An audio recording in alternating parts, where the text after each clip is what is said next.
Bom dia a todos. Estamos dando início a mais uma reunião pública para discutir o cartão de benefício eventual sobre a descontinuação dos cartões de R$ 130 para cidadãos de baixa renda. Foram convocados para essa reunião de hoje secretária do Bem-Estar Social, Ana Salles e Leandro Souza, que é servidor, Secretaria de Finanças, Everton de Araújo Basílio, Secretaria de Administração, Cristiano Ricardo Zamboni, Secretário de Negócios Jurídicos, Vitor João de Freitas, Secretário de Educação, senhor Nilson Girardello, chefe de gabinete da prefeita, o senhor Roger Barundi.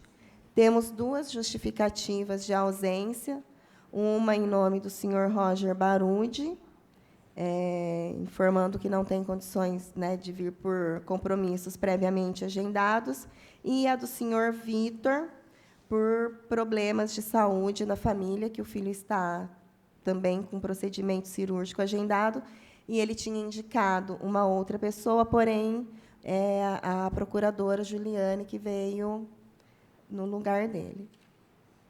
Eu senti necessidade de pedir essa reunião hoje pela preocupação com a assistência dada às famílias de baixa renda do nosso município, porque Bauru hoje vive com um número muito elevado de famílias vivendo abaixo até da linha da pobreza. Nós temos aí cerca de 11 mil famílias vivendo com R$ 109 per capita, né?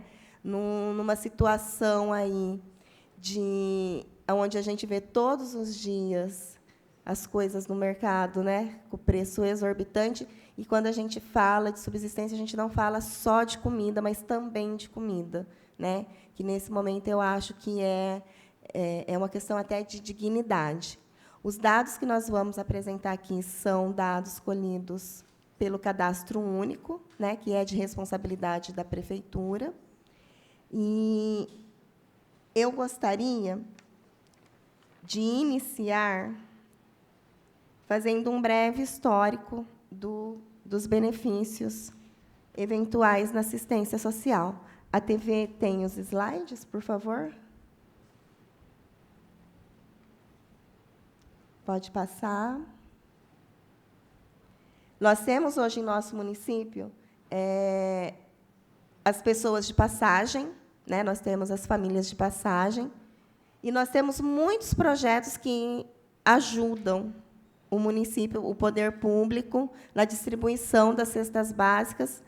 E eu acho que, se não fossem esses projetos, também nós teríamos esse número aí de... Passa o próximo, por favor, que tem os números ali, ó, 47.480 famílias cadastradas, né, de baixa renda. Se não fossem esses projetos, com certeza esse número seria muito maior. Pode passar. Aí nós temos os dados informando sobre a tabulação para a família. Então, nós temos ali no primeiro quadro as 11 mil famílias vivendo com até R$ 109 per capita. E, se a gente pegar a linha 2, a gente vai ver que esse número ele não diminui muito, né? As famílias, a renda per capita por família, ela ainda continua muito baixa. Pode passar. Aí, aqui nós temos os benefícios eventuais na assistência social. A fundamentação legal, que é a Lei Orgânica de Assistente Social, que é o LOAS, visa atender às necessidades temporárias de indivíduos em situação de vulnerabilidade, emergência ou calamidade.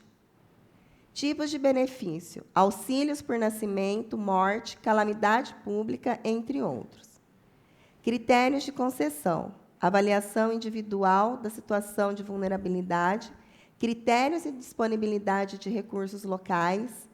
Duração: ela não é fixa, então ela depende muito da necessidade específica e da avaliação de cada caso. E ela tem a finalidade de prover um suporte temporário para a superação das situações de dificuldade. E aí a gente tem um outro problema, porque esse temporário, geralmente, ele acaba sendo permanente, até porque nós não temos muitos programas de política, muitos projetos de políticas públicas para tirar essas pessoas dessa situação de vulnerabilidade também, né? Porque eu acho que não é só fornecer o cartão, não é só fornecer a assistência, mas eu acho que nós temos que prover também de mecanismos para que essas famílias se profissionalizem e consigam sair disso até com dignidade, né? Porque a gente encontra, eu fiz parte, né, hoje não tão mais atuante, de alguns projetos de assistência social, aonde, quando nós íamos entregar essas cestas, as pessoas sentiam falta justamente do trabalho, né? Então, assim, tem a questão da marginalização, tem a questão do preconceito. Então, eu acho que também precisamos pensar num mecanismo de formar essas pessoas, de capacitar essas pessoas para que elas consigam, por meios próprios, até sair dessa situação e deixarem, né, de depender tanto do poder público para ser uma coisa realmente rotativa, para você ter sempre pessoas que precisem mais, mas que essas pessoas realmente elas só passem pela assistência social. Pode passar o próximo. O Programa de Distribuição de Renda é uma política governamental destinada a transferir renda, geralmente na forma de assistência financeira, direta para indivíduos ou famílias, com o objetivo de reduzir a pobreza, diminuir as desigualdades socioeconômicas e promover uma distribuição de renda mais equitativa na sociedade. Estes programas podem ser financiados por meios de impostos e direcionados a grupos vulneráveis, como famílias de baixa renda, desempregados, idosos, pessoas com deficiência, entre outros, que, na realidade, são as pessoas mais vulneráveis. Pode passar o próximo. Aí, agora nós vamos começar, de fato, a nossa discussão. O meu primeiro questionamento, na realidade, antes de entrarmos nessa questão das cestas, vai para a secretária Ana Salles. É Ana Salles, né? Eu gostaria de saber da senhora, que eu sei que esse benefício ele foi cortado no mês de dezembro, né? A partir de dezembro, as famílias já não receberam. Eu tive a reclamação de algumas famílias que falaram que eles não foram avisados do corte do benefício. E eu pesquisei e eu vi que eram 1.700 cartões, né? Tinham 1.700 famílias beneficiadas com estes cartões. Eu gostaria de saber da senhora se hoje o município tem condições de fornecer as 1.700 cestas básicas para essas pessoas. Bom, como a senhora... Bom dia, né? Primeiro, antes de mais nada. Como a senhora bem colocou, a assistência social ela tem uma responsabilidade com os benefícios eventuais, né? Na verdade, o cartão alimentação ele não entra nesse escopo de distribuição, de programa de distribuição de renda, né? São programas diferentes. O programa de distribuição de renda, hoje, que nós temos no município, através do governo federal, é o Bolsa Família, né? Onde, aqui no município de Bauru, circula em torno de 10 milhões no valor total, né? Do que é recebido. Dessas 47 mil famílias, nós temos as famílias que hoje giram em torno de 14 mil que recebem o Bolsa Família, né? Então, assim, são programas diferentes. Como entra o cartão alimentação no escopo da assistência social? Como a senhora bem colocou, ele entra como um benefício eventual para a vulnerabilidade temporária.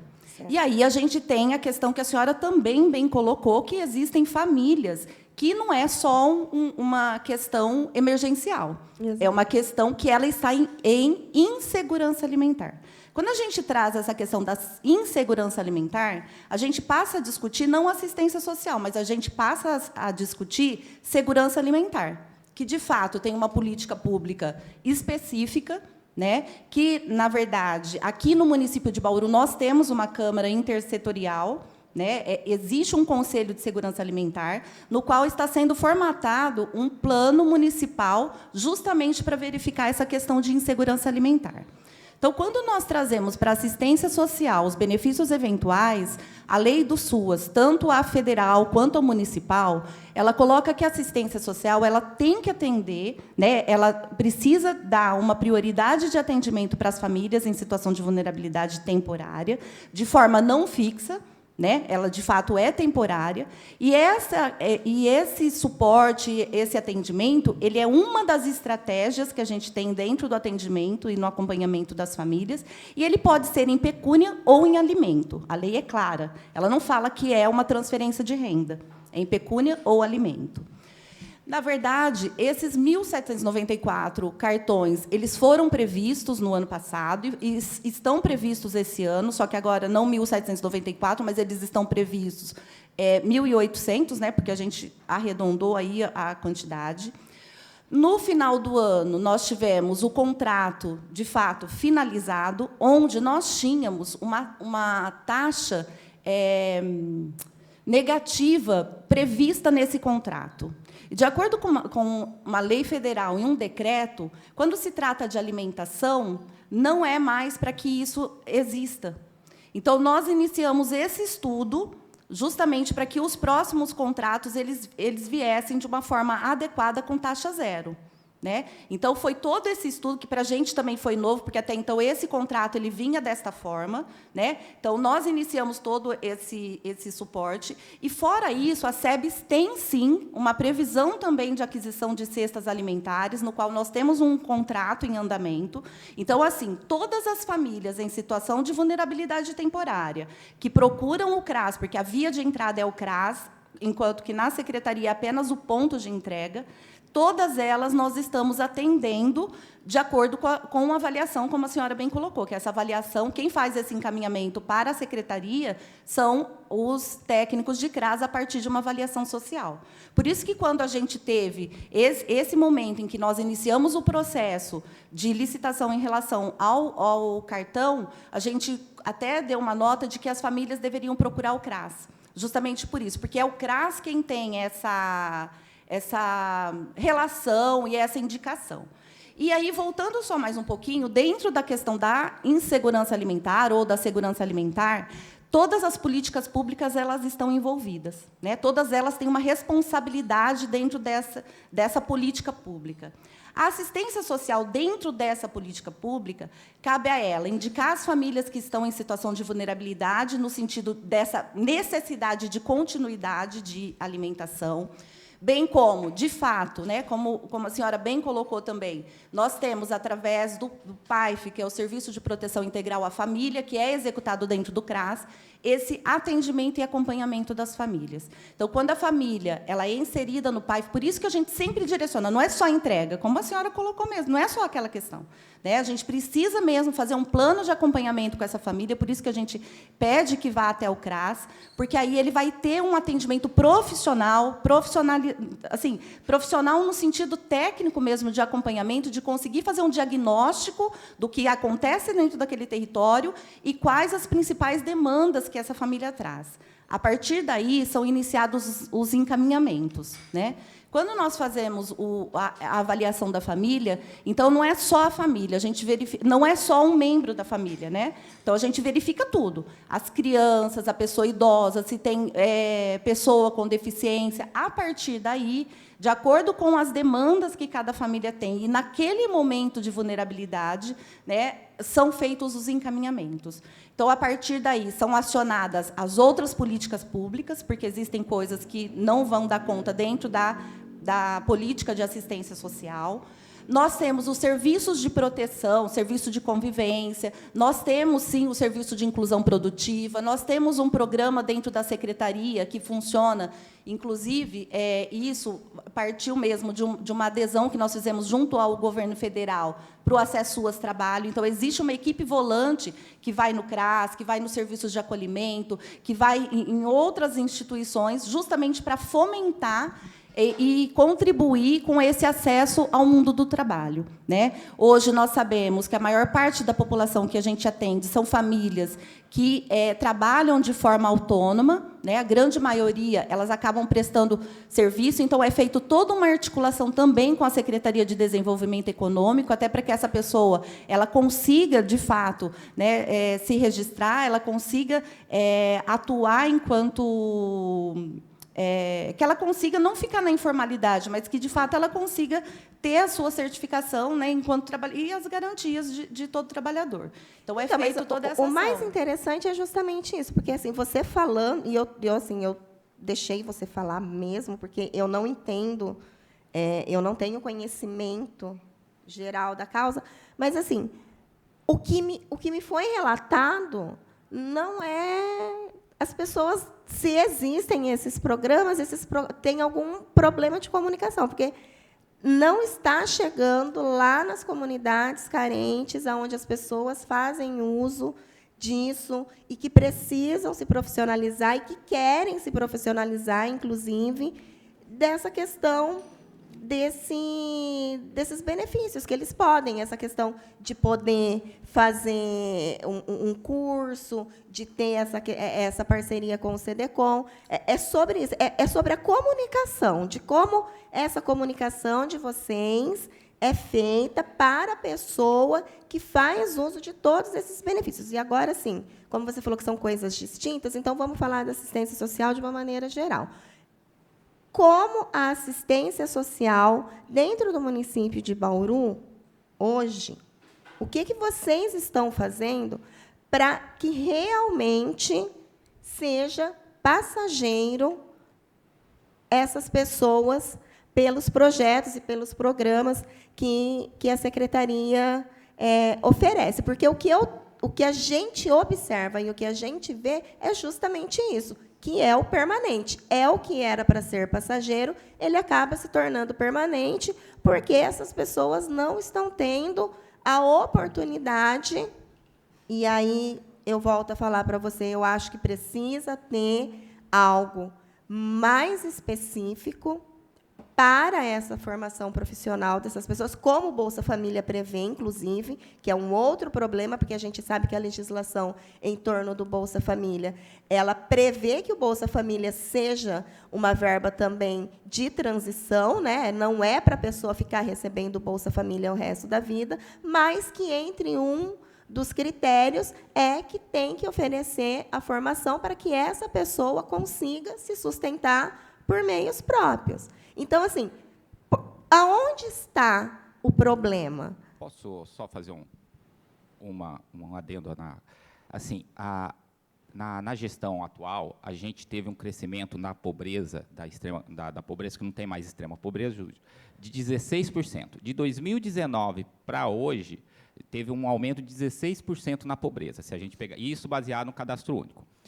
A gente não pode pensar que um benefício eventual por uma coisa que está sendo constante. Sim. Então, tipo assim, é um dado que é por isso que a gente colocou essa parte da distribuição de renda. A gente precisa de um programa de distribuição de renda de Bauru, não só contar com o federal, entendeu? Porque falar que isso é um problema emergencial, a gente não pode falar mais isso. A gente tem que enfrentar esse problema agora de frente. Exatamente. Então, e a gente tem que constar, isso é dados. A gente teve um aumento de 2019 até agora, e a gente nem pode mais contar com a pandemia, porque já faz 2 anos, realmente, se a gente pegar o gráfico, teve um boom, mas todos os indicadores econômicos, sociais, já deram um retorno, então a gente não pode mais. Então, quer dizer, tirando isso aí de 2019, em dezembro de 2019, até dezembro de 2023, teve um aumento no índice de 16%. Então, acho que a gente tem que discutir política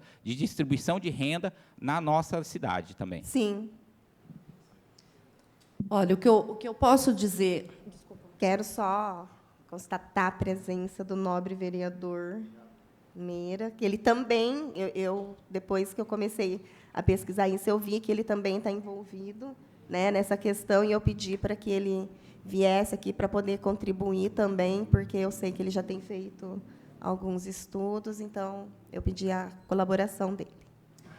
Na verdade, assim, olha, existem esses trabalhos, nós temos 9 CRAS no município de Bauru.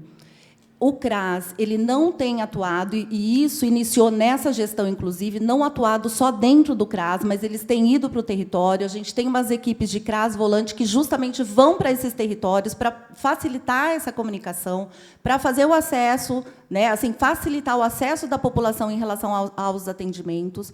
O que cabe à assistência social, né, se a gente for ver a tipificação nacional dos serviços, a inclusão produtiva ela não consta desse serviço, né, ela não consta dentro da assistência social, justamente porque ela é uma política de emprego. Né? Quando a gente fala de inclusão produtiva, de mercado de trabalho, nós estamos falando de uma política de emprego. Ocorre que, no município de Bauru, ela, sim, está dentro da assistência social, justamente porque, quando a gente oferta a inclusão produtiva, e a gente sabe que as famílias que nós atendemos, elas requerem muito mais do que só um encaminhamento para o mercado de trabalho, até no sentido de fortalecimento mesmo de vínculo, no fortalecimento de apoio. Então, por isso que nós mantivemos dentro da assistência social. Tanto é que não vem recurso de nenhuma esfera. Ele não é um serviço tipificado da assistência no município, mas ele atua como um programa, porque houve um estudo dentro da secretaria, um estudo técnico. A secretaria ela conta com servidores públicos municipais já de muito tempo, né? Então, já vem nessa caminhada, e nós optamos por não tirar a inclusão produtiva dentro do escopo justamente por isso. Né? Então, quando a gente tem esse apoio, o que cabe à assistência social dentro dessa política? Justamente identificar as famílias em situação de maior vulnerabilidade, fazer os encaminhamentos para as políticas de emprego, apresentar as oportunidades de emprego, que é o que a gente tem feito. Né? Então, assim, essa questão... Você tem esses dados de quantas famílias vocês conseguiram encaminhar, aonde o que essas famílias estão produzindo, quantas dessas famílias realmente conseguiram, né, sair desse programa de passagem? Você tem esses dados? Olha, nós temos todos aqueles que passam pelos nossos serviços, que fazem o curso, aqueles que ficam em acompanhamento conosco. É o que eu estou falando. Na verdade, a assistência, a gente acaba trabalhando esse desenvolvimento pessoal e social com eles. Né? Agora, a gente dizer que hoje a gente ainda não sente os resquícios da pandemia, isso também não é uma verdade, porque existem estudos, inclusive na área social, educacional e tudo mais, que a gente ainda sofre todos esses resquícios. Né? Então, a gente pegou um período realmente complicado, principalmente naquilo que eu falei, a maior parte das famílias que nós atendemos, elas trabalham na informalidade, e elas ficaram realmente desprovidas, nesse período de pandemia, de conseguir gerar renda. Porque nós tivemos todo um isolamento social, nós tivemos várias questões, e agora que, de fato, a gente vem retomando isso. O governo federal entrou também com uma atualização cadastral, no sentido, justamente, de retirar do cadastro único aqueles cadastros que estavam unilaterais, porque a gente teve, inclusive, dentro de todo esse processo, a gente teve também aquele período em que muitas pessoas sozinhas estavam recebendo ou não estavam de forma adequada, então o próprio governo federal já retirou, né, já bloqueou para que a gente pudesse fazer essas averiguações. Então, assim, dentro do que a gente tem hoje, desse cenário, hoje nós estamos também no momento de organização dentro do cadastro único. Né? Então, aqui em Bauru, nós temos hoje, até por conta dessas ações que a gente está fazendo nos territórios, a gente tem uma atualização cadastral, inclusive, superior ao que a gente tem no federal. né? Então, Bauru ele avançou nesse sentido de levar mesmo para as famílias essa informação. Existe, e aí até seria bacana se vocês dessem oportunidade para que o próprio CRAS viesse falar do trabalho que está realizando, né? Porque é todo um trabalho técnico, elas estão indo nas comunidades, elas estão conversando, elas estão passando tudo isso, estão fazendo os encaminhamentos, assim como o cadastro único também, né? Então, a questão da gente descentralizar também a atualização cadastral foi justamente para que elas pudessem ter mais oportunidades de estar mais próxima dentro dos serviços que a gente acaba ofertando mesmo, né? Eu acho assim, tudo isso que você falou é muito burocrático, né? Eu sei que faz parte de todo um processo, mas eu fui na comunidade que teve várias pessoas que tiveram o cartão cortado e que não receberam as cestas. Eu entendo assim, se você tem 1.797? 1.970. Eu entendo que você tenha que ter disponível para essas famílias o mesmo número de cestas básicas. Só para começar.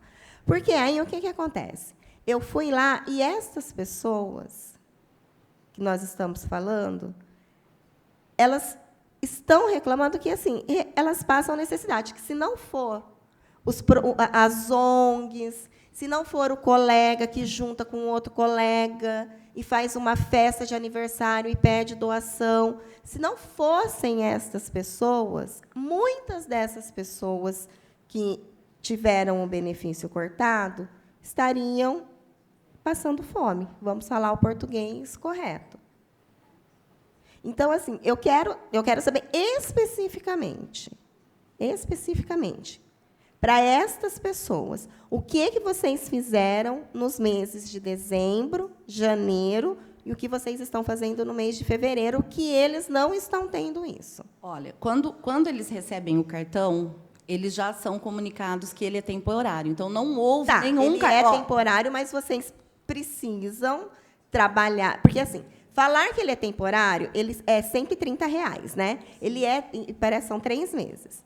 Você vai me perdoar, Ana, mas eu acho que em 3 meses ninguém consegue se reerguer, ninguém consegue mudar de vida estando naquela comunidade sem as condições que eu te falei, sem as oportunidades que eles precisam do executivo, eles precisam da cidade para poder andar com as próprias pernas. Então, assim, você ofertar esse benefício por 3 meses, já avisá-los que aí é temporário, eu sinto muito, mas dão o quê? 390 inicialmente, reais? eles são 3 meses, com avaliação das assistentes sociais do CRAS. Né? Então, assim, todas as famílias que nos procuraram, que estavam em situação emergencial, em nenhum momento a gente negou benefício para ninguém. Né? A gente ainda conta com cestas alimentares lá na secretaria, elas estão fazendo os encaminhamentos, nós estamos com um processo em andamento, né, que tá vigente, para a aquisição dessas cestas. Né? Então, assim, a ideia é realmente que a gente mantenha os cartões. Como eu falei, nós estamos com o processo em andamento. A ideia é que esses cartões, de fato, eles permaneçam. A secretaria não quer, né? Dentro dessa gestão, foi algo que a gente também idealizou, a questão do cartão, né, para que, de fato, as famílias pudessem ter essa liberdade. Então, assim, nós estamos nesse momento, e aí, assim, dizer burocrático, aí é uma questão que a gente vai ter que discutir nacionalmente, porque Bauru executa a política de assistência social de acordo com as normativas federais. Não, quando eu digo burocrático... Então, assim, não é burocrático. Eu digo que é burocrático, porque quem está passando técnico, fome... Mas quem está passando fome não vai querer ler o documento falando tudo isso que você me falou. Sim, vereador. Quem está lá na comunidade quer realmente, de fato, vereador, que ele está precisando. Aí eu concordo, que a gente, mas assim, fica com a gente. Só terminando. Na verdade, assim, eu concordo com toda essa discussão, a gente precisa ter essa discussão, mas é o que eu estou falando. Então, a gente precisa ampliar essa discussão e aí não mirar só para a assistência social, porque a segurança alimentar ela é constituída de uma rede. Né? Ela não é virar para a assistência social e falar, olha, assistência social, agora você tem que dar conta da fome. Não é isso. Assistência social, você tem que dar conta da pobreza. Não é Mas isso. A gente trabalha em articulação com outras políticas públicas. O que cabe? A gente precisa verificar o que cabe à assistência social. Identificar. Nós estamos identificando, nós sabemos quem são essas famílias, nós sabemos onde elas estão, quais as necessidades.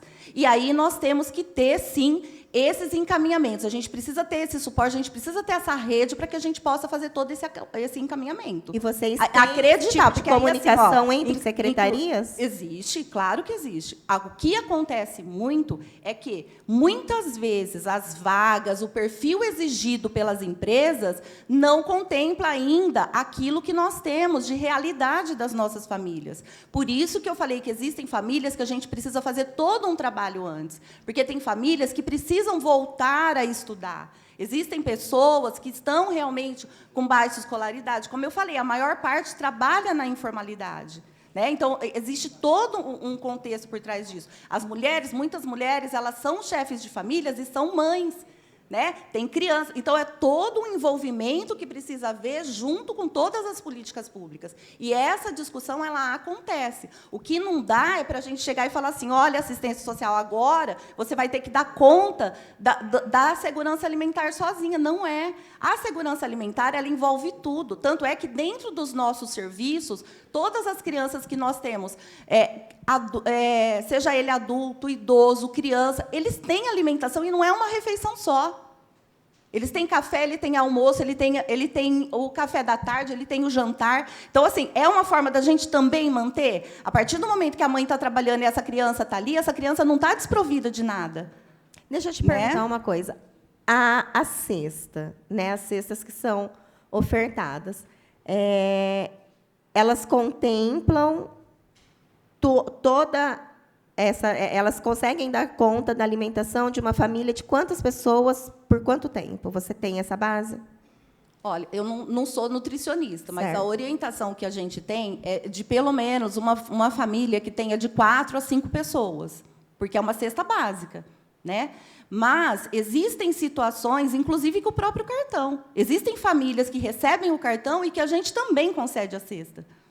Então, assim, depende, por isso que eu estou falando. É caso a caso e da avaliação da assistente social que está acompanhando. Porque ela está acompanhando ali.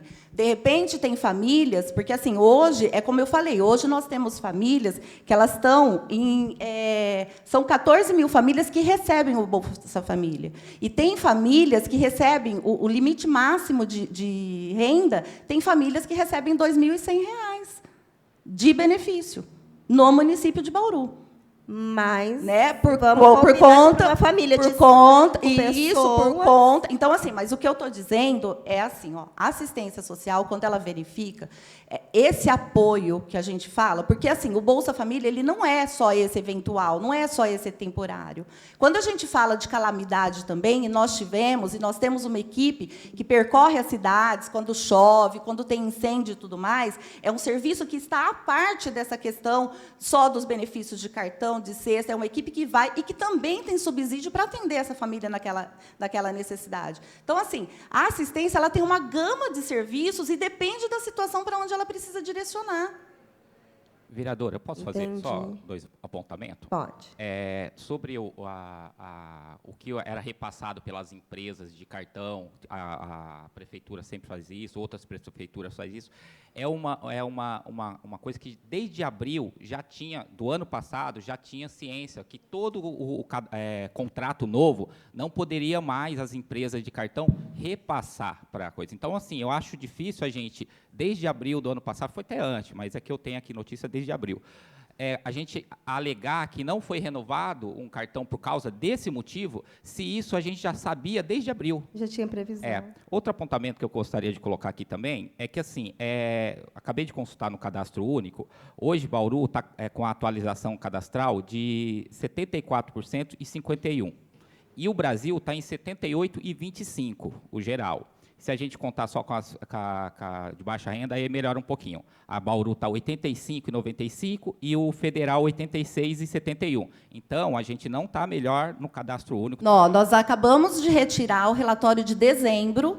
Tá? Então, em dezembro, nós estávamos com um percentual de 86,1%, E a média nacional, 82,7. Tá? Está aqui a Priscila, que é ali do cadastro único, ela puxou pelo IGD, então, assim, ela tem os dados, né? Então, assim, a gente não tem por que mentir aqui. Uhum. Né? Os dados estão aí, eles são públicos. Né? Então, independente disso, a gente tem feito ações, né? Temos feito mutirões, inclusive, nos territórios, e ainda assim, né, mesmo indo para o território, mesmo fazendo aos sábados, aos finais de semana, a gente ainda não teve essa meta, até porque a pessoa ela é livre para ela fazer a atualização. Sim. A gente não tem condição de obrigar a pessoa aí.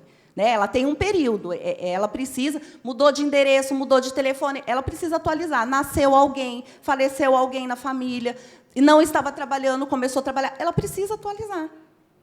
Aí a pessoa vai até vocês. Vocês não têm, por um exemplo, uma equipe que faz esse acompanhamento periódico para saber se houve alterações em relação a essa família. É responsabilidade do beneficiário. Tá. Tem alguma coisa para falar, vereador? Por favor. Tenho sim. Bom dia. Bom dia. Bom dia. Yara, obrigado pelo convite, parabéns pela iniciativa.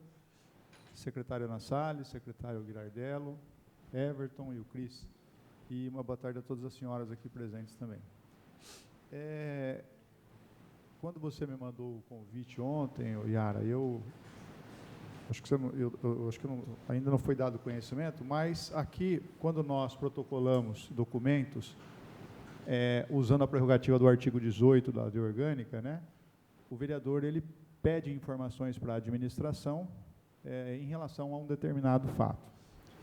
E veio bem a calhar essa reunião, porque eu fiz um questionamento, acho que ainda não chegou às mãos da senhora, secretária, mas eu vi que a discussão aqui, ela gira em torno disso. Eu sou uma pessoa que durante meus 34 anos na Polícia Militar, eu tive a oportunidade de trabalhar aqui em Bauru por mais de 25 anos, e eu tive a oportunidade de conhecer os extremos da cidade. Né, que a gente fala a Zona Sul e a Zona Norte, a Leste, a Oeste, ou seja, você acaba, em razão da profissão, conhecendo, né, a cidade como um todo. Então, de uma certa forma, nós sabemos que nós temos se eu posso falar em pobreza, se eu posso falar em pessoas, em famílias vulneráveis, nós temos uma quantidade bastante considerável aqui na nossa cidade. Eu vejo relatos de vereadores, vereadoras, que vão aí à periferia conversar com as pessoas, como a própria vereadora Yara acabou de falar aqui, que ela acabou conversando com um grupo de famílias e tal. Eu vi uma matéria do Jornal da Cidade que foi encartada aqui, nesse manuscrito feito pela vereadora Yara, de uma família em situação de vulnerabilidade que não tem o que comer. Né?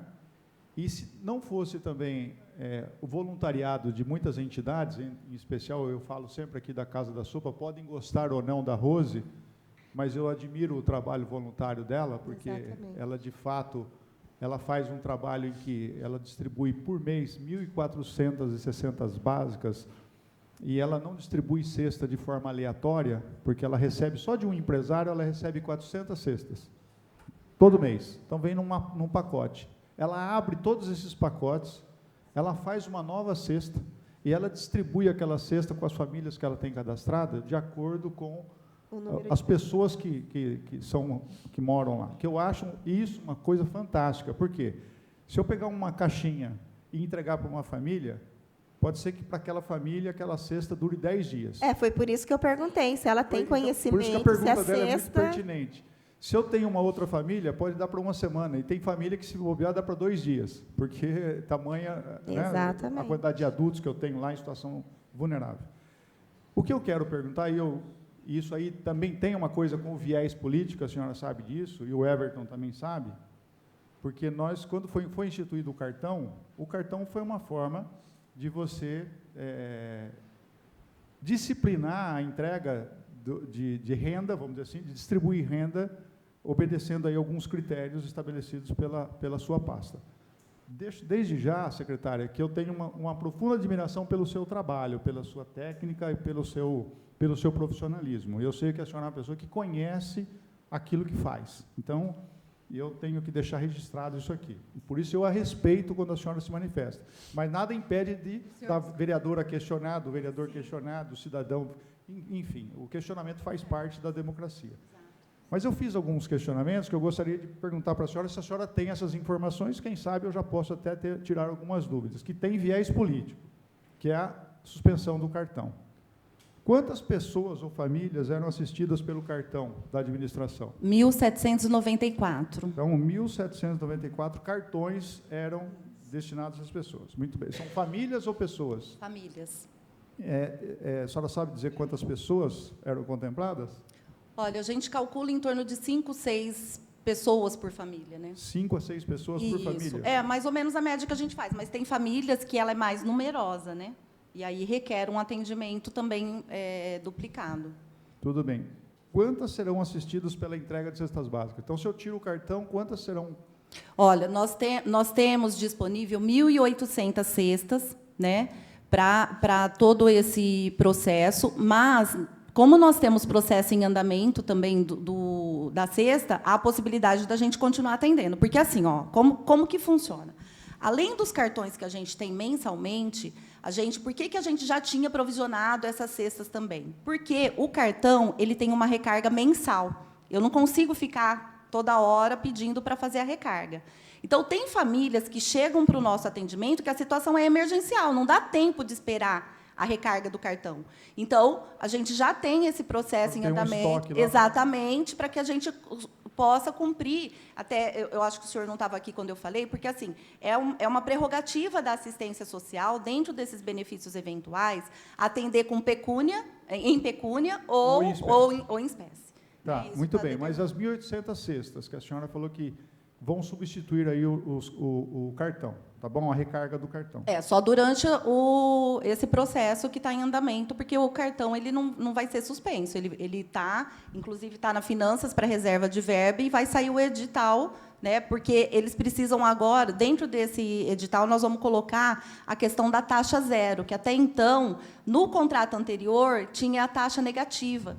E, para que a gente fique em consonância com a lei federal e com o decreto também, a gente não pode aceitar esse tipo de contrato. Inclusive, por quê? A taxa negativa não é favorável para a administração?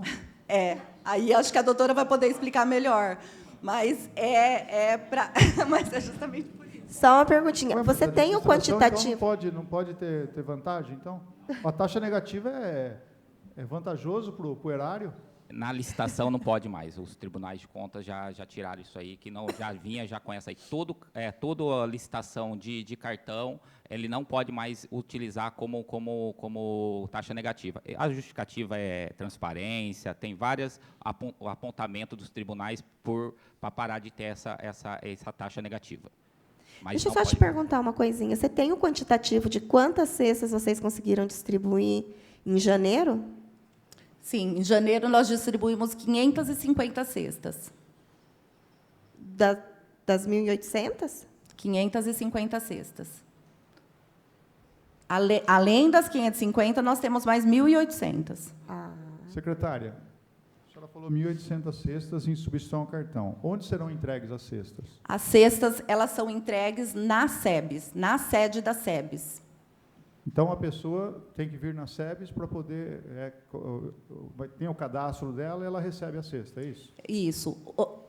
Os CRAS, eles fazem a indicação das famílias que serão direcionadas para a SEBS, né? Então, lá na SEBS, a gente é só um ponto de entrega. A gente só faz a concessão.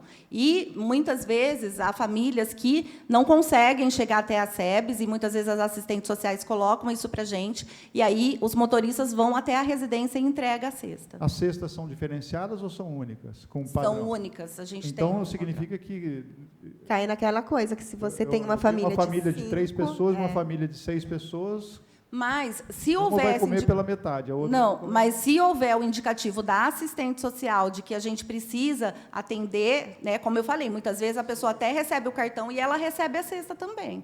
Né? Então, a gente faz, sim, essa avaliação e a gente tem esse cuidado. A questão desse número de 1.800, são 1.800 cestas todos os meses ou vão ser só até a questão da licitação, acabar essa licitação? Olha... geralmente, nós temos, dentro da previsão que a gente sempre faz, essas cestas emergenciais, nós temos 200 cestas mensais. Só que, como a gente está com esse processo em andamento, como a gente está com o contrato vigente, eu também tenho condição de pedir o adiantamento dessas cestas, e a gente também tem previsão orçamentária para que a gente aumente esse quantitativo. Em relação à entrega, todas as famílias têm condições de ir buscar essas cestas?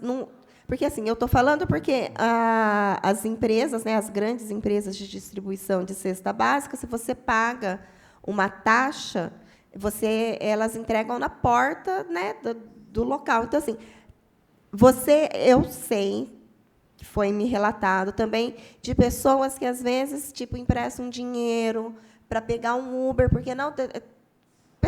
senhorzinhos mesmo, né? Não tem condições, não tem carro.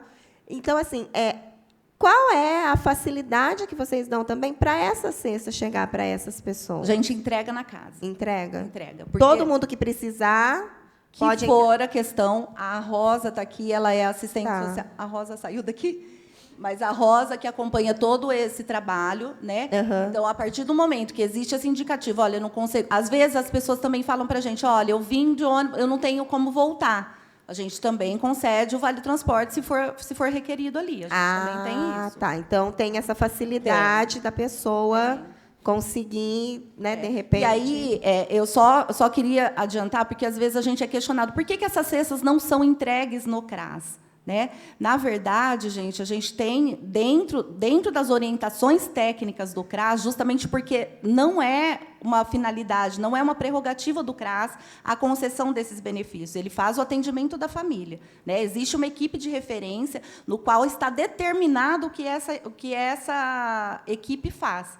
Né? Então, por isso que não é entregue, por isso que a gente optou. Inclusive, tempos atrás, nós tínhamos parceria com organizações da sociedade civil que faziam essa entrega. E aí, nós também identificamos e fomos recomendados que isso precisava ficar a cargo do órgão gestor, por ser um benefício eventual, por estar em acompanhamento. E, de qualquer forma, o que nós precisávamos, nós tivemos uma economia que nós aumentamos em benefício, né, porque precisava pagar toda uma equipe para fazer todo esse trabalho. Entendi. Em dezembro, vocês conseguiram entregar quantas cestas? Dezembro, ainda tiveram famílias que receberam o cartão, então nós entregamos 200. 200 cestas, mais o cartão. A previsão para fevereiro... Ai, a Rosa está aqui falando. Posso deixar ela falar? Claro. Ela pode usar o microfone. Pode usar. Não, Pode usar esse também. Bom porque dia. Ela baixou ali, né? Bom dia a todos. Bom dia. Nobres vereadores. Sim, eu estou à frente da entrega das cestas pela secretaria. E aquelas famílias que chegam até nós encaminhadas pelo CRAS, né, nós também fazemos a acolhida dessa família assim que chega lá.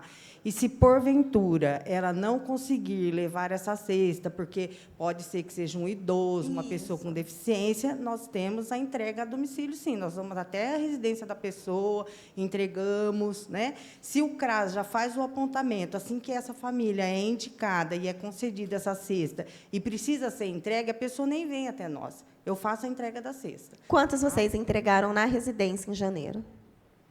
Nós tivemos várias cestas entregadas. Eu não tenho o número agora exato para falar. Depois você manda para mim, por favor. Claro, faço o levantamento e encaminho. Obrigada. Então, assim, o CRAS faz o apontamento, nós temos essa listagem que é feita os apontamentos, inclusive, dessas pessoas que precisam ser entregues e aquelas que vão até nós também. E não tem condições de sair de lá com a cesta, por questões de entrega, nós fazemos a entrega para essas famílias. Tá? Também nós temos o Vale Transporte, tanto no CRAS quanto lá no setor de benefícios eventuais. Aquela família que também chega lá naquele momento e não tem condições, que veio numa condição que um passe para vir, não tem um retorno, nós concedemos o passe para ele estar retornando também, se for o caso. Tá? Então, assim, nós temos esse tipo de atendimento com relação às cestas. Tá, mas, assim, só para eu poder novamente fixar isso.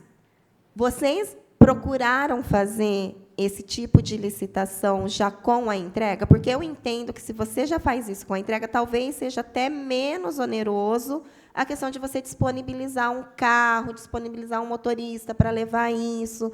E aí você consegue, inclusive, oferecer para todas as famílias. Lógico, você nunca vai encontrar todas as famílias em casa, mas aí uma ou outra ter essa cesta, se você chegou, bateu na porta, a pessoa não está lá, deixar no CRAS, é diferente de que, às vezes, você ter todo mundo, esse transporte, essa, né? Na verdade, é para facilitar. Eu tô falando isso que é para facilitar a vida de quem faz uso, né, de quem precisa desse benefício, e também até para a gente poder facilitar e não onerar tanto, porque, assim, se você fica rodando de carro, também a gente vamos combinar que gera custos, né? E se tem a empresa que já faz, vocês fizeram esse comparativo já? Na verdade, assim, olha, a gente até pensou na possibilidade do caminhão fazer várias entregas, né? Nem sempre a empresa é daqui do município de Bauru, porque, como é feita uma licitação, né? Então, essa empresa, por exemplo, não é daqui de Bauru, né? Então, ela vem em entregas, por exemplo, a gente organiza as entregas mensais, a cada 15 dias, até para a gente não estocar tanto dentro da secretaria. Mas, se no processo né? licitatório, Então, a gente, dentro desse contrato que está em andamento, não está previsto isso. Né? Mas nada impede que a gente também faça um orçamento e verifique. Porque assim, fazer um estudo de quanto vocês gastam com essas entregas e quanto vocês gastariam se isso já constasse do processo licitatório, da empresa assumir essa responsabilidade da entrega, né? Eu acho. Qual é o valor unitário de cada cesta? Olha, a primeira cotação que nós tínhamos feito, ela ficava em torno de R$ 150. Como a gente compra, geralmente, num quantitativo grande, né, de 2.400 cestas, então ela caiu para 108, né? 108,70. Quais são os itens que compõem essa cesta? Fala, Rosa. Arroz, feijão, óleo, macarrão, calabresa, sardinha, farofa, açúcar, óleo. Quanto de calabresa? Essa cesta na sua casa, quantos dias daria? Olha, em casa são todos adultos. Tá, então, né? Vamos fazer um exemplo, então. Quantos adultos são na sua casa? 4. Para quantos dias essa cesta duraria? Uma média de 10 a 15 dias. 10 dias? Provavelmente. Quanto de calabresa tem nessa cesta? Olha, o que foi feito dentro dessa cesta foi pensando para uma família, não, mas quanto que tem de calabresa nessa cesta? Por exemplo, nós temos um pacotinho com 2 calabresas ou 3. Nós temos a lata de sardinha. Menos de meio quilo. Eu acredito que é aproximado meio quilo, vereadora Iara, provavelmente, tá? Que essa é uma média que a gente tem. Assim, aquilo que a Ana já colocou. Se for uma família com um número maior de pessoas, ela pode estar retirando mais de uma cesta. Ou pode ser um complemento do cartão, porque o cartão ele é equivalente a mais ou menos o valor da cesta. R$ 130, uma cesta que nós compramos com um lote maior, que saiu uma média aí de R$ 108,70 cada cesta. Então, esta média de cartão e de cesta, se a família for uma família com um número maior, nada impede que a gente conceda o cartão e a cesta. Ou, se for uma cesta que não contemple o número de pessoas, né, de membros da pessoa da casa, nós podemos conceder mais de uma, não tem problema nenhum. E todas essas famílias que tiveram no atendimento, que foi feito o apontamento de que era um número maior de pessoas na casa, foi concedido mais de uma. Quantas famílias receberam 2 cestas no mês passado? Vereadora, eu não tenho esses números aqui para te falar, mas eu posso pedir um levantamento, posso informar a senhora também. Por favor, porque eu gostaria de saber. Esses itens da cesta que você descreveu, Rosa, sim, dá a entender, pelo menos de acordo com o que você descreveu, que tem arroz, feijão, óleo, macarrão, sardinha, calabresa. Tal. Pergunto, contempla também família com criança? O que tem? Qual item que tem para criança? Sim, nós temos uma bolacha, nós temos o suco. É isso? Sim. Quantos itens são, você sabe, mais ou menos? eu acredito que aproximadamente 25, mas posso confirmar também esse número, passar um dado real. Fazendo um comparativo ali, eu, pelo menos, tenho como referência a cesta básica, aquela que a gente compra em mercado. Sim. Lá no mercado, a gente tem uma cesta pequena, tem uma média e tem uma grande. Ela é pequena, média ou grande? Olha, dentro da nossa licitação, ela saiu média. Média. Isso. Naquele tamanho médio. Vocês já pensaram em comprar os itens em separado e fazer isso que o vereador falou, montar a cesta de acordo com a necessidade de cada família, já que vocês têm esse cadastro da quantidade de pessoas de cada família, adultos, crianças? Porque agora você vai me perdoar, a gente tem aqui o secretário de Educação, a gente sabe que os itens com açúcar, inclusive, são proibidos, né, dentro da escola, tal. Então, assim,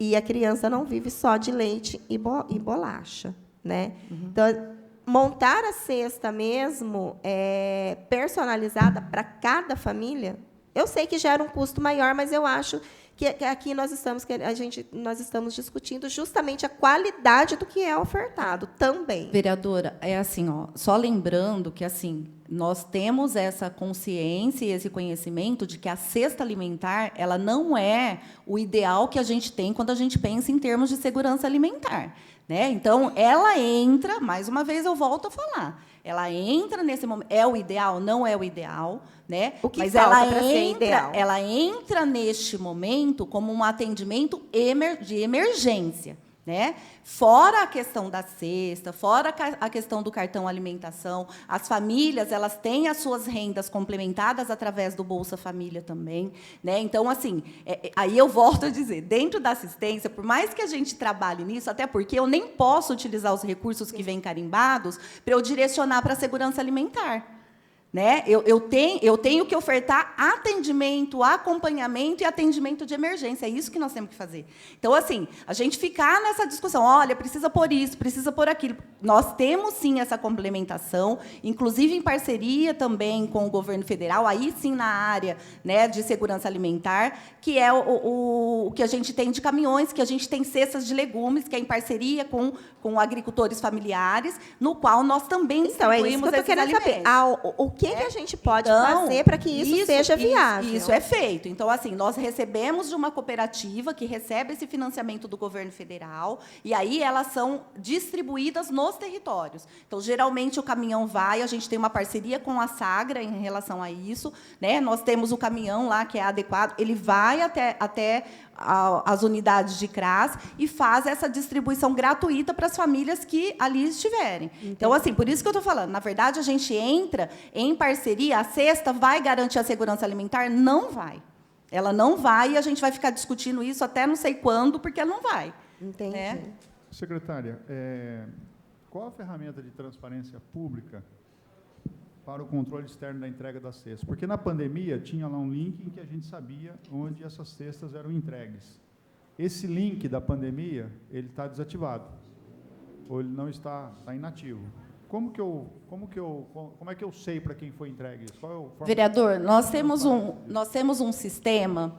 Esse sistema lá a gente consegue colocar as famílias que receberam, né? Então, a gente tem os cadastros das famílias, então, a gente consegue gerar um relatório em relação ao quantitativo de cestas que foram entregues e também o quantitativo de cartões. Mas né? Ele é transparente? Não, então, aí isso que eu ia falar. No período da pandemia, a gente sempre colocava, mas nada impede que a gente volte a deixar esse acesso. É fundamental, secretária, porque isso é uma forma de demonstrar com clareza aquilo que é feito e aquilo que é distribuído. Não, a gente pode até verificar já, né, Outra pergunta, em relação a isso. As cestas adquiridas pela SEBS, elas também poderão ser entregues pelo Fundo Social? Jamais. Não. Qual a origem dos alimentos distribuídos pelo projeto Cidade Solidária? Bom, o Cidade Solidária ele é um projeto que é vinculado ao Fundo Social de Solidariedade. Então, assim, o que eles têm, na verdade, o fundo ele tem um trabalho também de arrecadação de doação. Né? Então, ele tem parceria com empresas, com pessoas físicas, e que faz a arrecadação desse alimento. Mas ele vem de onde? Como assim? Não entendi. Qual a origem dele? Quem que entrega? Quem é que doa? Entidade? Empresa? Supermercados, pessoas que fazem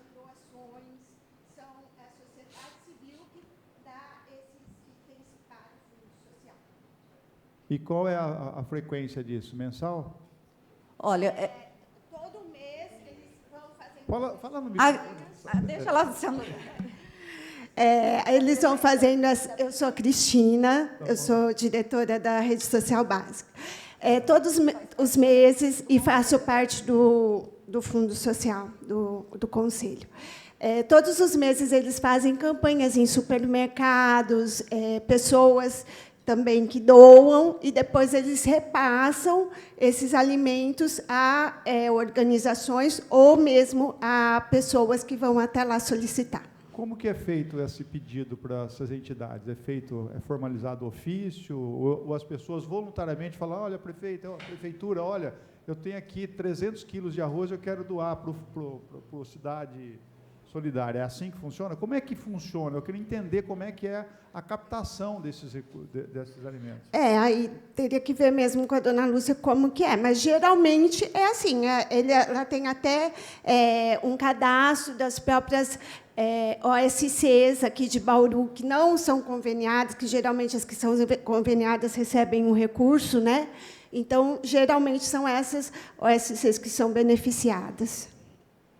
Mas elas têm tudo feita uma prestação de contas mensal, né, quando nós temos a reunião de tudo que é. Por exemplo, se eu pegar entregue nos últimos meses, eu falar assim, porque uma coisa é o seguinte, uma coisa Sim. é a senhora ou eu, como pessoa física, receber uma doação. Tá. Alguém chega para a senhora e fala assim, olha, estou entregando aqui como presente, tal, 20 quilos de arroz. Certo. Conhece lá a pessoa, recebe numa boa.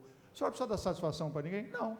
A senhora recebeu, mas o órgão público, o ente público, a partir do momento que ele recebe qualquer tipo de doação, Ele Sim. precisa prestar qualquer tipo de conta. doação, ele tem que dar transparência de quem deu, então, de quem ofertou. Então, por exemplo, o supermercado X, ele fala assim, olha, eu vou doar para o Cidade Solidária 400 quilos de alimento, vou dar 200 de arroz, 100 de feijão e 100 de macarrão. Quem é que doou? Supermercado X, CNPJ tal. Existe essa transparência dessas doações? Existe. Onde e ela fica? é passada para esse conselho mensalmente nas reuniões. Inclusive, a gente teve reunião semana passada, né? E daí é passado todas as quantidades, tudo certinho do que foi doado, né? E do que foi repassado. Essas empresas que fazem a doação, têm contrato com a prefeitura, de alguma forma? Contrato. Contrato, às vezes um contrato, por exemplo, um contrato de prestação de serviço. Isso eu já não Eu tenho tenho empresa, por conhecimento. exemplo, que eu não vou nem citar o nome, que senão uma pessoa vai falar que estou fazendo perseguição a ele, entendeu? Mas tem contratos milionários com a prefeitura, seja na pasta da educação, seja na pasta da saúde, com organizações sociais, seja o que for, que podem, obviamente, falar, nossa, eu sou tão solidário à prefeitura que eu vou doar alimento. Não, só a gente sabe que essas coisas não acontecem ao acaso. Essa solidariedade dessas pessoas não é voluntária, é uma solidariedade, de uma certa forma, forçada, ou então já predisposta a pensar num contrato no futuro. É isso que eu estou querendo dizer. O vereador, é assim. Porque uma coisa é o cidadão, né, ou a cidadã Ana Salles, que ela pode ser proprietária de um empreendimento e falar assim, não, eu vou ajudar as pessoas. Não, a senhora, estou dizendo como um exemplo, secretário, eu vou ajudar aqui a prefeitura e eu vou fazer uma doação de 200 quilos de arroz por mês. Pronto, é uma coisa que, tranquilo. A Ana Salles tem algum contrato de prestação de serviço com qualquer pasta do Executivo Municipal? Não tem. Então, a Ana Salles, de fato, é uma pessoa voluntária e está querendo ajudar. Agora, o que eu gostaria de saber, que a senhora me falou, é o seguinte, quem são essas entidades, quem são essas empresas que mensalmente fazem esse tipo de doação? É isso que eu queria saber. Se tem transparência disso, eu só vou querer saber. Na verdade, assim, a gente vai levar essa discussão, né, para a presidente do Fundo Social de Solidariedade, a dona Lúcia, porque, na verdade, isso assim, o fundo ele tem uma legislação própria, ele tem um conselho próprio que não está vinculado à SEBS. Né? Ele não está Mas vinculado. Mas tem tudo a ver com a sua pasta. Ele não está ligado administrativamente. Ele tem todo também um roteiro de trabalho, o que é previsto dentro das ações do fundo, né? Então, além dessas doações que são recebidas por empresas, né, existe também o fundo estadual, que também repassa para o fundo municipal algumas doações. Sim. Né? Então, também vem assim de Você fundo sabe a me fundo. dizer quantas cestas o fundo distribuiu dezembro, janeiro e agora? Não, eu acho que precisaria perguntar para a Isso é dona só Lúcia lá. mesmo. E mais uma coisa, qual é o critério para a distribuição de alimentos nesses eventos? Por exemplo, como é que faz? Então, por exemplo, foi feito lá agora, nós tivemos o último evento, muita gente, né? Bonito, tenda, tudo certo. Olha, se for para alimentar as pessoas que estão passando fome, eu não tenho nada contra. Mas, quando usa esse apelo com o viés político, é isso que nos intriga. É feita Por quê? Porque não se pode fazer isso com as pessoas. Então, qual é o critério para distribuir lá? Quem é a pessoa que chega lá e fala assim, olha, eu moro aqui na rua tal e eu queria aquele alimento que eu preciso de comida? É feito um contato com o líder comunitário daquele território, daquela região, e, geralmente, é esse líder que faz alguma indicação com relação às questões das famílias ali que têm maior vulnerabilidade. Então, por exemplo, todo o evento do Cidade Solidária que foi feito até hoje, quantos foram feitos?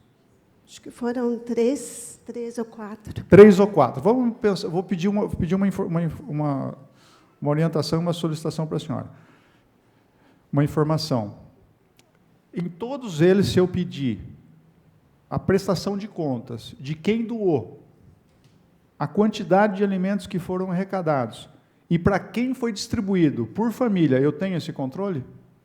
Eu acredito que sim, tem que ver com a pessoa lá do fundo. Mas, assim, pelo que elas passam pela prestação de contas, tem tudo controlado. Porque a senhora falou em líder comunitário. Olha, eu entender que é só na região, né? Então, se as pessoas assim, atendidas são só daquela região, sim, como que vocês têm... Porque, assim, você dar essa responsabilidade ao líder comunitário é complicado também, porque eu acho que isso precisa ter, inclusive, alguns critérios. Né? Quem é o líder comunitário? Quem controla. Exatamente.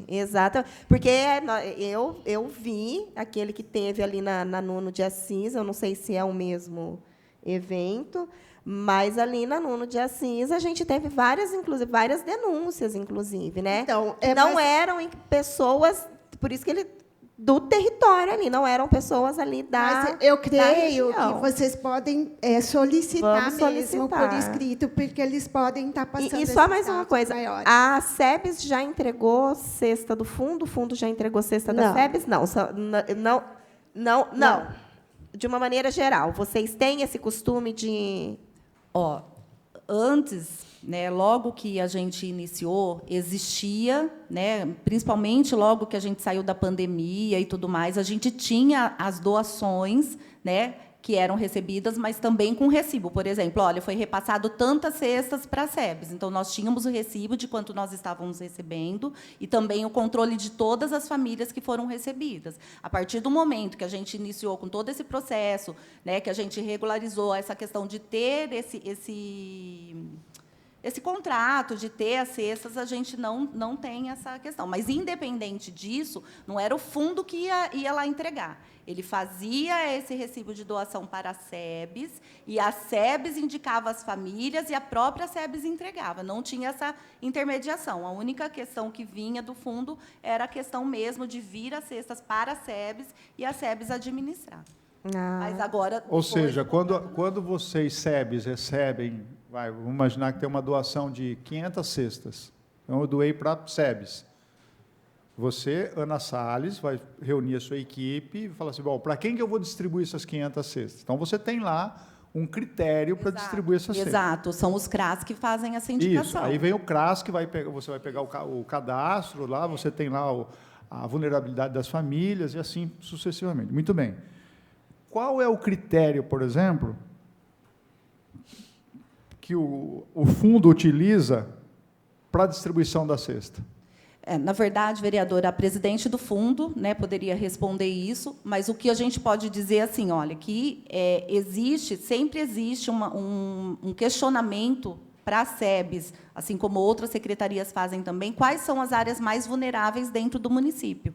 Né? Então, existe esse indicativo, né? Até porque a gente verifica mesmo onde a gente tem essa área de maior vulnerabilidade. Foi a senhora que indicou essas áreas para distribuição? Nós indicamos todas as áreas vulneráveis no município de Bauru. Essas 3 ou 4 que foram feitas hoje, foi a senhora que fez? Quem é a equipe? Qual foi o critério utilizado pela equipe da senhora para falar, olha, vai ser no bairro tal? Não, essa é uma realização do Fundo Social, é uma iniciativa do Fundo Social, e nesses eventos a SEBS participa com atualização cadastral. Mas a senhora não deveria, por exemplo, que a senhora tem um diagnóstico, né, secretária, de onde essas famílias estão com maior vulnerabilidade, elas estão situadas. Muito bem. A partir do momento que a senhora tem, a senhora e sua equipe, a sua equipe sai a campo para fazer pesquisa. A sua equipe sabe aonde tem gente passando fome de verdade. Aí não tem pessoa melhor do que a senhora e a sua equipe para poder falar assim, olha, se tem um bairro carente aqui, se tem bairros aqui que nós temos uma quantidade enorme de pessoas carentes, é esse bairro. E estas são as pessoas Esse demonstrativo foi solicitado pelo fundo para que a gente indicasse quais eram as áreas de maior vulnerabilidade. Então, a gente passou a relação, né, dessas áreas que nós temos. Então, por isso que os encontros acontecem cada época numa região. E então, o critério para escolher essa região é do fundo? Dentro de todas as vulneráveis. Até agora, todos os encontros que aconteceram, eles aconteceram em áreas vulneráveis. E esses líderes comunitários, falados pela profissional aqui, foi a SEBS que indicou? Não. Quem que indicou esse líder? Que é a pessoa que organiza, que cadastra, que chama as pessoas para lá. Eu não consigo entender isso aí. Então, é isso que eu também estou aí. Porque, assim, tudo bem que você indica a área, mas se você indica a área, teoricamente, você tem as famílias que precisam da ajuda nesta área. Para que você delegar isso ao líder comunitário? Se você já Na verdade, gente, é assim, quando acontecem os eventos, não é que assim existe isso, olha, esta família vai pegar, aquela família não vai pegar. A partir do momento que o evento está acontecendo naquela determinada região, as pessoas que estão ali, elas têm o acesso aos alimentos. Tá, tudo bem. Então, não existe isso. Assim, existe essa articulação com os líderes comunitários no sentido de mobilização, até porque a CEAR também tem quem são esses líderes dessas regiões. Mas vocês conseguem garantir que todas as famílias que precisam realmente tenham acesso a essa cesta? Olha, sem esse controle? A gente parte pelo princípio, por exemplo, da última vez nós estivemos na pousada. Como dizer que as famílias que estão ali não estão em necessidade? Porque, assim, a minha preocupação é justamente essa, das pessoas que realmente, se você tem esse controle... Por isso que a gente faz. Quem realmente precisa... Porque eu entendo que você está lá, você não vai falar, você pega, você não pega. Mas a escolha... A garantia então, mas a escolha é feita justamente que aconteçam nessas regiões, né, que realmente são indicadas como alta vulnerabilidade. Né? Então, não tem como dizer que não são famílias que não necessitam. Eu gostaria só de fazer alguns complementos aqui. Fala da Ana, né? Primeiramente, que isso mesmo, os CRAS, eles têm trabalhado nos territórios na questão dos vínculos familiares, na questão da comunidade, tem feito um trabalho, né, articulado com as OSCs, com as outras secretarias, e tem sido um trabalho, sim, para a mobilização das pessoas e a vislumbrar essas famílias de uma forma integral. Então, realmente, eles estão saindo de dentro do CRAS, estão fazendo atividades coletivas, estão trazendo essas pessoas para, sim, um protagonismo e uma autonomia. Tá? Esse processo ele não é estanque. Ele não acontece assim, vai entrar um e vai sair o outro. Não, as famílias, cada família, ela tem um momento de crescimento, de desenvolvimento, de resgate. Então, é isso que a gente tem trabalhado em todas as faixas etárias, né? Nós temos 9 CRAs em Bauru, agora estamos contando também com as equipes volantes. Então, é um trabalho social de extrema relevância para a nossa comunidade. E eu queria citar também assim, que nós temos em Bauru, além dessa questão das cestas, como a Ana citou, além da questão dos cartões, nós temos a OSCs em que as pessoas que ali estão recebem as refeições, tanto idosos quanto crianças, nos serviços de convivência. Nós temos o Bom Prato, né? A cozinha comunitária, nós temos o Bom Prato móvel agora também. Tá? E nós temos trabalhado essas famílias e temos tido assim resultados realmente, porque às vezes o resultado ele não vai ser só a questão dessa família arrumar um trabalho e essa família estar empregada ou essa família, mas são os vínculos ali daquelas famílias que estavam para ser rompidos, que essas famílias estavam para chegar numa situação de risco e de violência e que a gente está conseguindo junto trabalhar os direitos referentes tanto à questão ao preconceito, a questão muitas vezes nós temos a questão dos trans, as questões, né, de pessoas, até de povos indígenas, agora nós estamos conseguindo trabalhar o cadastro único. Então, assim, nós temos muita coisa sendo feita no município, assim, em vários territórios, que eu creio, assim, num momento a gente poderia vir aqui explanar, né? Porque esse trabalho ele tem se reforçado, porque a questão do alimento a gente sabe que é necessária, mas, além disso, nós temos assim muitas ações que têm feito a diferença. Tá? Tanto nos serviços de convivência também, porque esses serviços eles trazem essas crianças e adolescentes que estariam numa condição de risco, até mesmo no tráfico, na comunidade, elas estão vindo, estão sendo atendidas por esses serviços num horário integral, né, num serviço contínuo, em que elas estão sendo protegidas, muitas vezes, da questão do tráfico, da questão de tantas outras questões aí que elas poderiam estar em risco, expostas.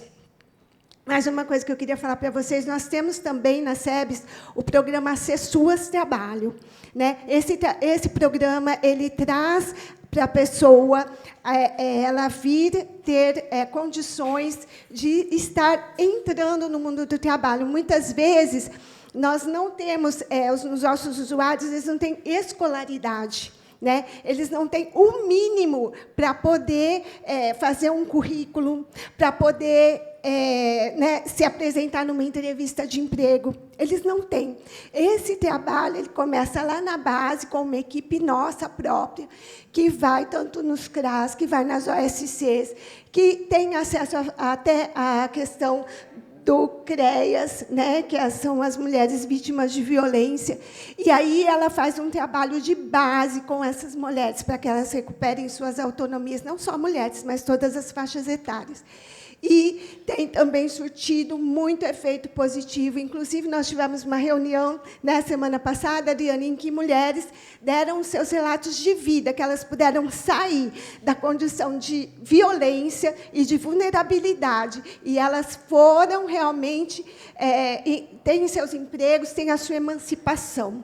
Então, o que eu queria dizer é assim, nós temos, sim, né, os nossos compromissos aqui com a questão dos benefícios, mas a Secretaria de Assistência Social ela trabalha muito mais amplamente, né, na questão social em Bauru. Então, nós temos aí várias questões que nós temos feito, que nós temos realmente ido adiante. Né? Eu queria dizer que, quando a gente começou com os CRAs, a gente tinha condições assim, bem pequenas de trabalho, com relação a espaço físico, com relação a móveis, com relação à equipe, e hoje a gente consegue, né, expandir muito. Hoje a gente tem uma equipe que, esse ano passado, a gente teve mais ou menos 40 contratações, né, para os CRAS. Então, a gente está com uma equipe maior, mais fortalecida, né, fazendo os planejamentos de acordo com as realidades territoriais que vêm para a gente.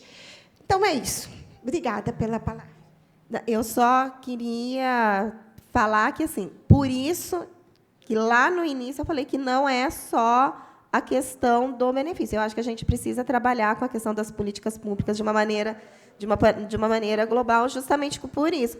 E eu queria só saber como que esses resultados são medidos, porque a gente tem aí, estatisticamente, um número de violência contra a mulher e contra trans aumentado, né? E a gente é visível o número de crianças nas ruas em situação, né, de risco, vendendo no sinal, tudo. Então, assim, eu gostaria de saber como que esses resultados são medidos. E eu queria perguntar para você, Ana, o cadastro único, ele fechou com quantas inscrições em 2023, por favor? –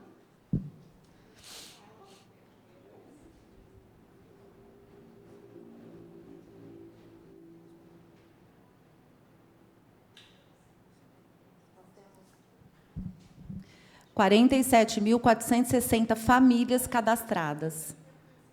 Obrigada. Bom dia a todos. Eu sou a Vanessa Neves, servidora de carreira. Hoje eu estou no cargo de diretora de divisão dentro do Departamento de Proteção Especial. Então, quando a gente fala nas questões voltadas à violação de direito, é trabalhado isso dentro do nosso Departamento da Proteção Especial. E eu acho importante trazer algumas informações, para os nobres vereadores, para quem está assistindo a gente, porque nós temos um trabalho muito efetivo dentro do nosso departamento. Então, por exemplo, atualmente, nós temos uma meta de 1.000 pessoas sendo atendidas, pessoas com deficiências e pessoas idosas sendo atendidas no domicílio ou nas unidades de referência. Essas unidades de referência, só para ter um exemplo, são organizações da sociedade civil, a PAI, Sorri, a ABREC, várias organizações que atendem essas pessoas que estão com os vínculos rompidos ou com alguma situação de violação de direito. E aí, quando eu falo nesse sentido, eu falo dessa articulação com as políticas públicas. E, no nosso departamento, a gente tem muito próximo isso com a saúde, porque, quando a gente fala, às vezes, da violação de direito, a gente fala dessas ausências, da falta do cuidador ou da sobrecarga do cuidador, que acaba trazendo situações de violação. Eu gostaria também de enfatizar, além desses atendimentos, que, se eu for falar, nós temos um rol muito grande no nosso município. Nós recebemos, na semana passada, o município de Piracicaba. Eles estão implantando esse serviço que eu citei, que é o SEID, que a gente chama, a nossa sigla, que é um serviço que atende a pessoa idosa, a pessoa com deficiência e suas famílias. E aí eles vieram conhecer um pouco do nosso trabalho.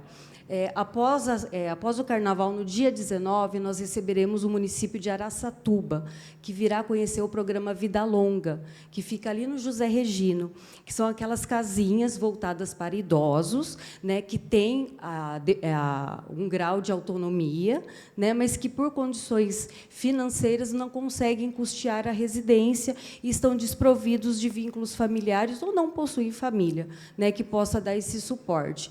Então, nós já recebemos diversos municípios, às vezes no mesmo porte que o nosso, ou até maior, para ter como referência a execução do nosso trabalho. Além disso, a gente tem todo esse trabalho voltado, como a vereadora colocou, a respeito das violações nas ruas. Nós temos as equipes que trabalham amplamente na questão da busca ativa, na identificação, não só da questão da população de rua, mas também das crianças e adolescentes. É óbvio que, quando eu falo dessa criança, a gente vê as crianças no semáforo, vendendo uma paçoca, alguma situação, a gente não pode se limitar somente àquele cenário. A gente tem que fazer uma busca, a gente tem que identificar quais são as demandas que aquela família vai nos apresentar. Então, assim, às vezes, o que é esperado da nossa política são ações imediatistas, e nós não temos essas ações. É por isso que eu perguntei da questão dos resultados, como vocês fazem para medir esses resultados. Nós temos relatórios mensais que estão incluídos nas nossas prestações de conta, relatórios quadrimestrais, também que são apresentados dentro do sistema de prestação de conta, onde é feito tudo, onde é demonstrado quantitativamente as famílias atendidas. Né? Então, quando eu falo, por exemplo, no serviço de acolhimento para idosos, eu falo na proteção do idoso, que às vezes estava numa situação de violação de direito e que, a partir daquele momento, ele está sendo protegido. E não só protegido da questão da violação. É um idoso que, às vezes, chega sem documentação, é um idoso que chega com com o benefício totalmente comprometido, porque foram feitos vários empréstimos dentro daquilo. Então, eu acho que é importante a gente ressaltar as equipes referenciadas. Que nem a Cris falou dos CRAS, eu falo dos CREAS, eu falo do Centro POP, eu falo do Centro de Referência da Mulher, né, que hoje nós temos equipes especializadas para atender esses públicos. Né, a equipe do Centro POP, dos CREAS e do CRM também teve um aumento de profissionais para atender com qualidade essas pessoas que chegam lá. Porque, quando a pessoa sofre uma violação, ela chega com sofrimento. Então, a acolhida dessa pessoa é muito importante.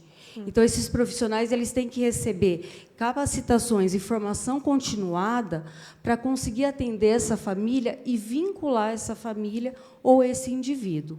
Então, eu volto a falar sobre a importância das nossas equipes nesse trabalho, porque a gente consegue ver superação de situações que estavam em risco e que nós conseguimos proteger. Não, e ninguém está colocando em dúvida o trabalho que vocês desenvolvem. Eu quero que isso fique bem claro. O que nós estamos discutindo aqui é justamente a situação das pessoas que estão lá na base, que estão lá nos assentamentos, que estão nas regiões de vulnerabilidade e que, por algum motivo, hoje estão passando pelas necessidades de insegurança alimentar. É sobre isso, não é sobre o trabalho que vocês desenvolvem, que eu sei que é um trabalho de extrema excelência, eu acompanho, eu sou professora do sistema municipal, eu dou aula na periferia, então, assim, eu acompanho muitas das famílias que vocês atendem, eu tenho dentro da minha sala de aula, eu sei qual é o tipo de acolhimento que vocês dão para essas famílias,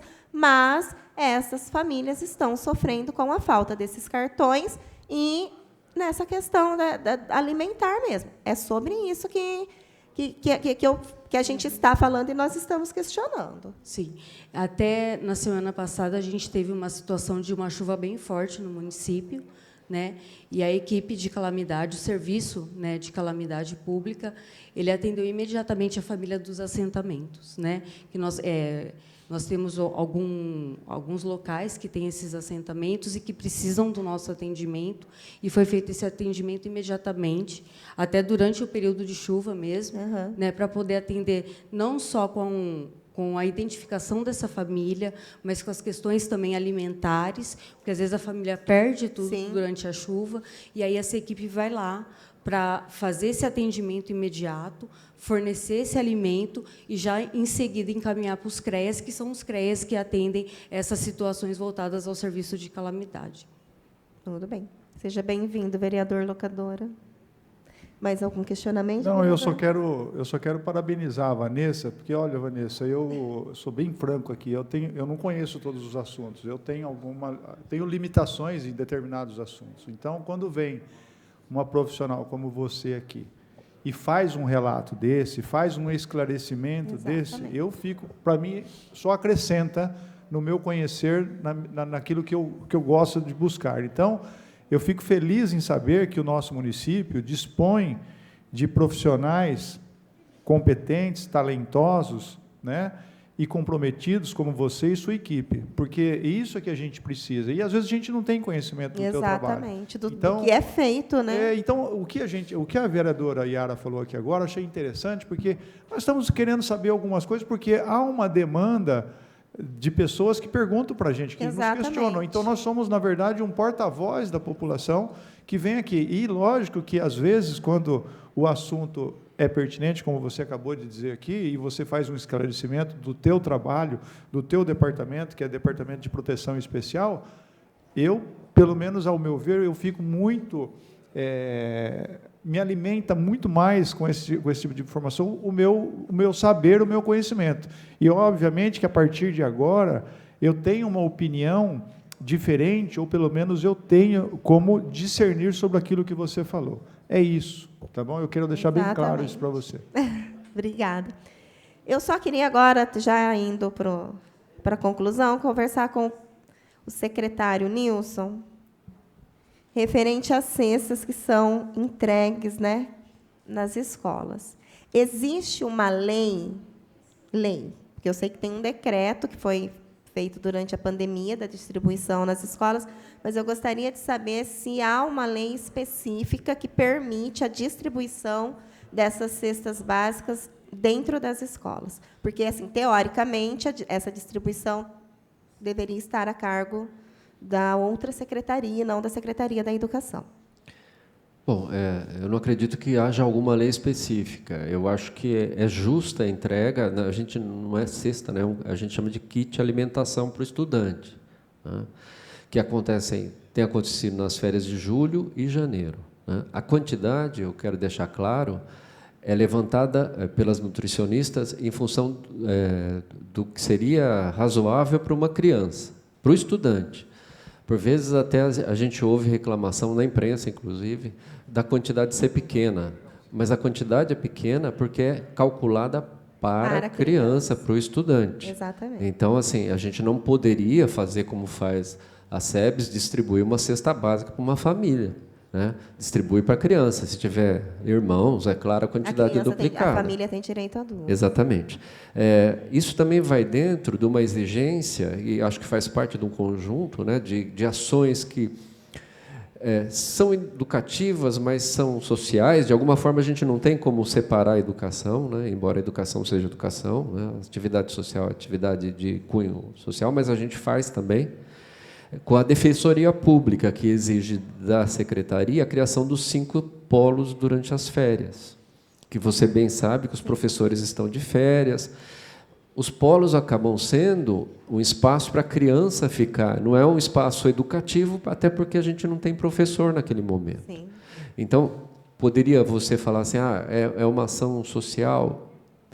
De alguma maneira porque não é uma ação educativa, necessariamente. Então, as crianças ficam no espaço controlado, dentro das escolas, em 5 zonas distribuídas pela cidade. Agora, não é um espaço da educação, embora seja dentro do espaço da educação. Então, assim, eu acho que é aí que a educação, por vezes, está muito próxima das ações sociais e faz um trabalho social. Se a gente imaginar a quantidade de merendas que a gente distribui ao dia, não dá para dizer que não é uma ação social, uma ação social. Exatamente. Então, não, mas eu estou perguntando pelo seguinte, a questão da legalização dessas entregas, ela envolve outras questões, principalmente no que diz respeito às pessoas que vão fazer essa entrega, que, na sua grande maioria, ou posso falar aqui que, na totalidade, é feito pelos servidores, né, os funcionários da escola, que têm que parar o que eles foram contratados para fazer essa entrega. Eu vou falar agora para o senhor como professora, porque foi o que aconteceu. Inclusive, lá na minha unidade escolar, que está fora do bairro, foi primeiro para a escola, e aí eu acho que agora foi enviado para a escola mais próxima para retirada. Então, assim, a legalização, ela faz isso, ela facilita e ela fala aonde e como as coisas devam acontecer. Porque o senhor concorda comigo que isso chega no fim do ano, quando a escola está em fechamento, tem, né, uma série de obrigações a serem cumpridas, e aí o servidor precisa parar de fazer o que ele está fazendo para fazer a entrega do kit, né? Então, assim, a minha pergunta é neste sentido. Eu acho que a gente precisa, não sou contra, eu sou professora, eu vivo isso dentro da escola, mas eu acho que, justamente, existem locais e mecanismos próprios, com pessoas preparadas para entrega desses lugares, inclusive para facilitar que isso chegue nessas pessoas. Porque, que nem o caso lá do Dirce, né, que é onde eu dou aula, ficou difícil o acesso das famílias aos kits. Bom, vereadora, eu não concordo com a senhora pelo seguinte. Eu acho que é um sistema radicularizado, ou seja, a gente levando... Aí eu lembro que a entrega, pela quantidade ser bastante expressiva, a entrega é feita ponto a ponto. O nosso almoxarifado não teria condição de receber todos esses kits, em primeiro lugar. Então, a entrega é sempre levada em cada uma das escolas. Aí eu lhe pergunto, quem mais teria a propriedade... ou até a lista desses estudantes, um a um, do que a própria escola. Mas isso é fácil de resolver. Essa listagem você consegue imprimir ou mandar via e-mail para a pessoa, né, ou para o órgão que teria que fosse... Tem que ser voltado à educação. É da educação, a distribuição é para o estudante, vereadora. Não tem relação com as SEBs. Então, cada uma das escolas tem... chega o kit... aí se distribui por aluno. A minha pergunta, me desculpa dizer, mas o trabalho de colher a assinatura do pai de um aluno e entregar um kit, pelo amor de Deus, vereadora, está longe de ser um trabalho exaustivo. Não estou falando que é exaustivo, simples. mas a gente tem, dentro das nossas escolas hoje, e o senhor sabe muito bem disso, um número reduzido de servidores. Isso é fato. Agora, você tirar... Faltam muitos também, né, vereadora? Faltam muitos. O que o senhor está falando? Que a culpa agora absenteísmo, eu falo. Ah, tá. Então, agora a culpa é do servidor que Não estou falando isso, vereadora. Ele falta como? Ele falta na abonada ou na LTS? Porque essa fala do senhor é uma LTS. A menos que o senhor seja um médico, o senhor pode contestar uma LTS. Se o senhor não for... Não quero entrar nesse mérito, vereadora. Não, mas o senhor está falando... Mas o senhor está colocando isso como um impeditivo. Eu estou falando para o senhor que hoje as nossas escolas têm uma falta de servidores. Não, é verdade. Eu não acho correto... E a senhora tem razão. Eu não acho correto você ter uma equipe escolar que está acostumada e que foi contratada para gerir e para dirigir ali aquele ambiente escolar, esta comunidade ficar desfalcada de 1 ou 2 funcionários, porque é isso que acontece, porque dentro das escolas é delegado as pessoas que vão fazer essa entrega, e aí você acaba prejudicando e sobrecarregando o servidor que está ali. Então, assim, o senhor vai me perdoar, mas ou vocês aumentam o número de servidores, ou vocês fazem os polos, ou o senhor encontra uma outra maneira desses kits serem entregues para a família. Eu não sou contra a entrega do kit. Ele é necessário. Eu estava aqui, inclusive, na discussão, quando foi aprovada a compra desses kits. Eu defendi esses kits, porque eu sei que eu dou aula na periferia, eu sei que tem criança que come na sexta-feira e ela vai comer de novo só na segunda-feira. Eu sei disso. Só que eu também tenho que pensar em toda a estrutura que está envolvida na entrega dessa cesta. E eu não posso sobrecarregar um servidor porque ele está fazendo um trabalho que não é pertinente ao que ele foi contratado. Ele não foi contratado para entregar a cesta. É isso que eu estou falando para o senhor. Tudo bem. Aí a questão, você está falando questão funcional, mas assim, é a forma mais razoável de chegar o kit ao próprio estudante. Fora do ambiente da escola, ou do lugar da escola, das nossas 90 escolas... Quantos kits desses deixaram de ser entregues? Então, vocês têm esse controle? Eu estava conversando... Se eu soubesse que o tema entraria sobre o kit, eu não sabia. Eu teria pedido para o pessoal da merenda vir. Quais são as medidas que a gente faz em relação quando sobra?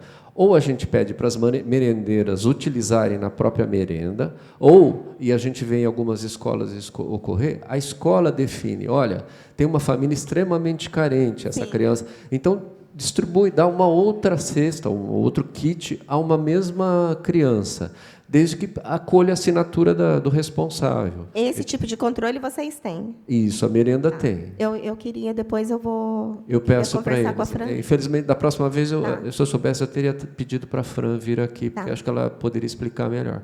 Mas é um controle que se tem em algumas escolas. Sim. Nas outras, ou volta para a merenda, os kits que sobraram, ou eles são reaproveitados na própria escola, na merenda da escola. Certo. E Everton, você achou que ia... Eu pulei você, Cris. Com o total das famílias cadastradas lá no Cadastro Único, Bauru perde ou ganha... Gente, eu estou cega. Verbas repassadas para o ano de 2024, com esse número de pessoas no cadastro, 47.760 famílias. Bom dia, vereadora Estela, vereador Meira. Vereadora Estela? Perdão, vereadora Oh, Yara. meu Deus do céu! Me desculpa, vereadora Yara. É que a Estela sempre chama a gente, Né? acabou virando padrão. Ah, Perdão. mas pode começar a se acostumar. Me desculpa, vereadora Yara, perdão. Yara e Chiara é mais fácil de confundir, né? Desculpa. Sobre a quantidade do cadastro, esse controle não é gerenciado pela Secretaria de Finanças. A Secretaria de Finanças ela é responsável pelo recebimento, o valor do final. Tanto os valores do SUAS quanto do SUS, né? Cada pasta gestora que faz o cadastro e recebe relacionado aos atendimentos do SUS, e, nesse caso, aí, relacionado ao cadastro, se houve um aumento ou incremento, a tabela do SUAS lá deve fazer o repasse proporcional, tanto da parte do Estado, do SUAS, especificamente da União. A gente tem muito a melhorar nessa parte de cadastro dos recebimentos, principalmente da saúde em si, né? Da assistência social, a gente teve até algumas reuniões sobre a diminuição do recurso, o valor praticamente do recebimento do valor da parte da assistência social, tanto do federal quanto do Estado, tá paralisado assim o incremento há anos, né? Embora tem um aumento significativo nos atendimentos e tudo mais.